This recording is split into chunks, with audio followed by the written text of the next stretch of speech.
racional da terapêutica da alopecia areata. É sobre isso que a gente vai falar e você vai entender de uma vez por todas como a gente está mudando o cenário dessa doença, que é uma doença que tem um impacto significativo na qualidade de vida dos nossos pacientes, uma doença que estava órfã. A gente trabalhava quase que num cenário de obscuridade, né? A gente era como se a gente fosse sempre off-label, a gente nunca podia fazer isso. Mudou em 2023. Nos Estados Unidos nós tivemos 2 aprovações em 2023 e no Brasil a gente teve uma aprovação em 2023 e uma agora em 2024. É sobre isso que a gente vai falar nesse vídeo. Quem nunca ouviu falar do enxame de abelhas, que é uma analogia ao infiltrado inflamatório no bulbo, ao redor do bulbo piloso, que é o que causa a perda, é o que causa a destruição do pelo, levando ao quadro de alopecia areata. Ela é uma doença que está associada a diversas doenças autoimunes, como as listadas aqui. É considerada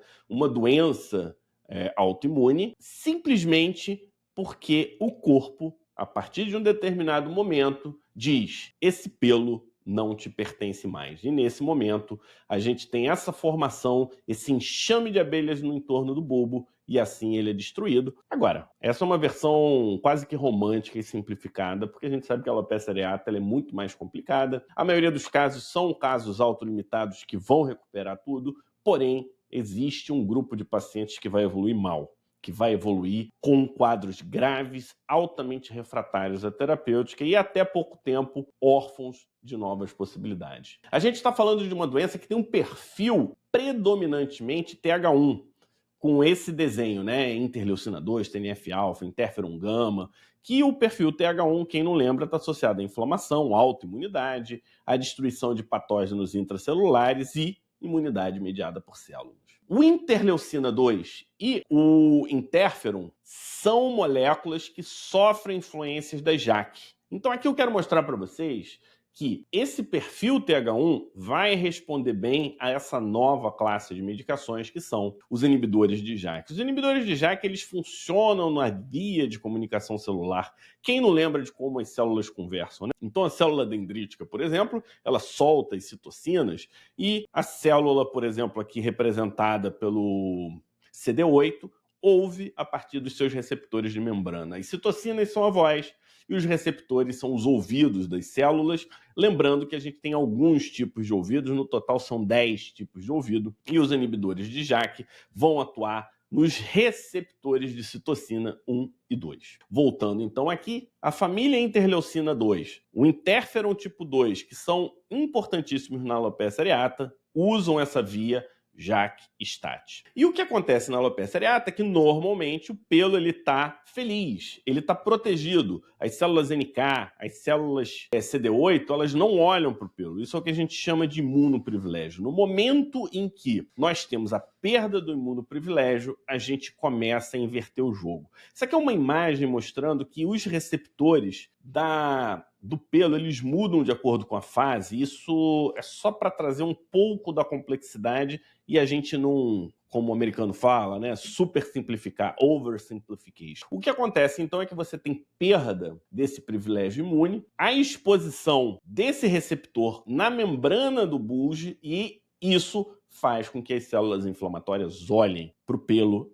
e entendam que o pelo, a partir desse momento, é um inimigo. Ele precisa ser destruído. E aí está aqui a via JAK-STAT na via do interferon funcionando. Lembrando que os receptores de citocina que reconhecem o interferon, por exemplo, eles usam as JAKs, que nesse caso é JAK1 e TYK2, para fosforilar as STATs e assim desencadear a resposta imunometabólica daquela célula. E com isso, as células ficam ativadas e miram no pelo, focando na sua destruição. Lembrando que o perfil TH1 ele é muito importante nesse processo. O perfil TH17 ajuda a manter essa resposta, a manter esse quadro, a cronificar o quadro da doença. Aqui, uma das primeiras medicações, na verdade, a primeira medicação na história a ser aprovada em casos de alopecia areata grave, ou seja, com mais de 50% de perda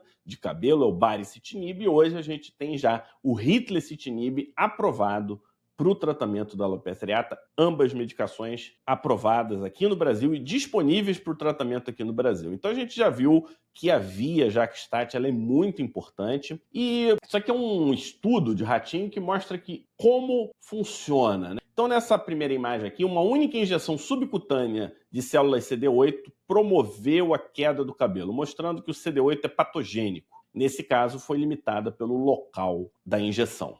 Isso 5 semanas após, ou seja, tem um tempo, né, entre o CD8 e realmente acontecer a perda do pelo. Isso persistiu até a época da necrópsia, que foram 20 semanas. Quando você coloca o CD4, o CD25, você tem múltiplas manchas de alopecia por 6 semanas após a injeção, mostrando que diferentes células têm diferentes impactos. E quando você coloca as células T regulatórias, CD4, CD25, simultaneamente, o que acontece? Você tem o impedimento do surgimento da alopecia areata, ou seja, quando você regula essa inflamação, a alopecia areata ela não acontece, mostrando então uma conexão entre as diferentes células e a complexidade. Isso leva aqui, esse quadro não é para complicar a vida de ninguém, mas é simplesmente para dizer que existem diferentes vias da formação de alopecia areata.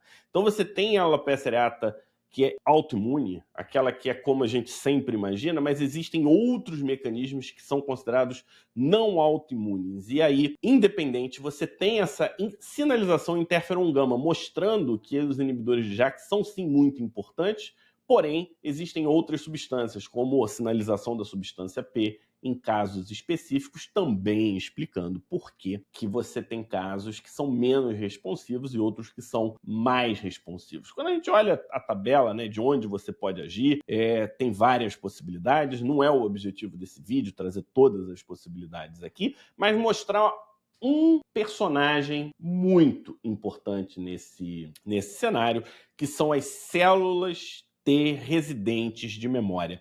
Elas servem para relembrar, né? Você já viu que a placa de alopecia areata ela volta no mesmo lugar, ela volta no mesmo lugar, e quando volta, volta rápido, e aí fica como se o corpo tivesse construído um quartel-general em que, no momento em que você tira a inibição, a célula T residente de memória, por algum motivo que a gente não sabe, volta a ativar e volta a colocar todo o sistema imune contra aquele pelo. E isso é interessante porque na nova classe, né, de inibidores de JAK, você tem um efeito bastante interessante nessas células T de memória residente via STAT3, e isso a gente precisa ficar de olho. Qual que é o futuro do tratamento da alopecia areata? Qual que é o papel exato das células TH17 nesse processo inflamatório? Isso a gente não sabe, mas a gente já sabe.